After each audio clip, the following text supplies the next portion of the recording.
Okay, let's see. Oh, hey, I'm just checking joint bank account balance here and looking at things. Let's look at expenses. What the? She spent $850 on Amazon last month? All right, we're going to have to talk about this because... No, wait a minute. That's my Amazon account.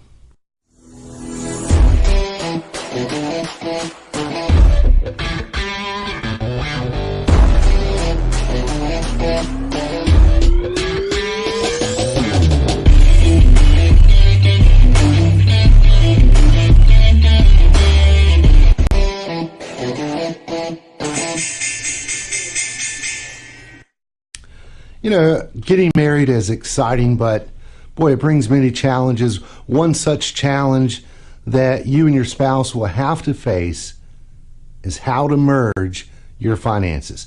Planning carefully and communicating clearly are important because the financial decisions that you make now can have a lasting impact on your future. So here are some steps and things to consider. Number one, discuss your financial goals. The first step in mapping out your financial future together is to discuss your financial goals. Start by making a list of your short-term goals like, paying off wedding debt, new car, vacation, and then long-term goals. For example, having children, your children's college education, retirement. Then determine which goals are most important to you. Now, once you've identified the goals that are a priority, you can focus your energy on achieving those goals. Now, next you want to prepare a budget. You should prepare a budget that lists all your income, your expenses over a certain time period, monthly, annually, and so forth. You can designate one spouse to be in charge of managing the budget, or you can take turns keeping records and paying the bills. If both you and your spouse are going to be involved, make sure that you develop a record-keeping system that both of you understand. And remember to keep your records in a joint filing system so that both of you can easily locate important documents. So begin by listing your sources of income. Hey, your salaries, your wages, interest, dividends on investments. Then list your expenses. It may be helpful to review several months of entries in your checkbook and your credit card bills, and then compare the totals. Hopefully you get a positive number, meaning that you spend less than you earn. If not, review your expenses and see where you can cut down on your spending. Next, let's talk about bank accounts. Separate or joint. At some point, you and your spouse will have to decide whether to combine your bank accounts or keep them separate. Maintaining a joint account does have advantages such as easier record keeping and lower maintenance fees. However, it sometimes is more difficult to keep track of how much money is in a joint account when two individuals have access to it. Of course, you could avoid this problem by making sure that you tell each other every time you write a check or withdraw funds from the account, or you could always decide to maintain separate accounts. All right, credit cards is next. If you're thinking about adding your name to your spouse's credit card accounts, think again. When you and your spouse have joint credit, both of you will become responsible for 100% of the credit card debt. In addition, if one of you has poor credit, it will negatively impact the credit rating of the other, so keep that in mind. Now, if you and your spouse does not qualify for a card because of poor credit, and you are willing to give your spouse account privileges anyway, you can make your spouse an authorized user of your credit card.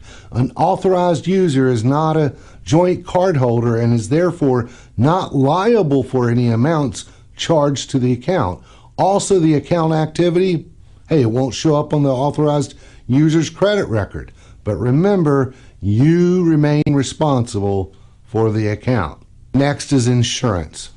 If you and your spouse have separate health insurance coverage, you want to do a cost-benefit analysis of each plan to see if, Hey, should you continue to keep your health coverage separate? For example, if your spouse's health plan has a higher deductible and or co-payments or fewer benefits than those offered by your plan, he or she may want to join your health plan instead. You'll also want to compare the rate for one family plan against the cost of two single plans. Hey, it's a good idea to examine your auto insurance coverage too. If you and your spouse own separate cars, you may have different auto insurance carriers. Hey, consider pooling your auto insurance policies with one company. Many insurance companies will give you a discount if you insure more than one car with them. So if one of you has a poor driving record, however, make sure that changing companies won't mean paying a higher premium. So keep that in mind. All right, that gets us to employer-sponsored retirement plans. If both you and your spouse participate in an employer-sponsored retirement plan, hey, you should be aware of each plan's characteristics. Review each plan together carefully and determine which plan provides the best benefits.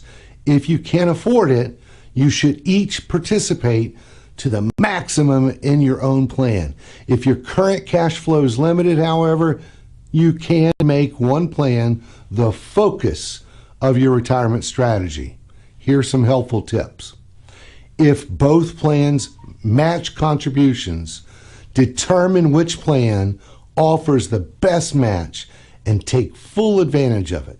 Number two, compare the vesting schedules for the employer's matching contributions.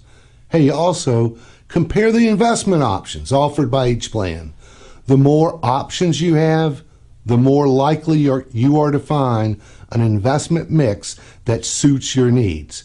Find out whether the plans offer loans. If you plan to use any of your contributions for expenses, children's college education, down payment on a house, you may want to participate in a plan that has that loan provision. Now, a lot of things to consider here. The key is communication. If you have questions about this or other financial topics, hey, I really would welcome you to give me a call so we can discuss your unique situation and opportunities.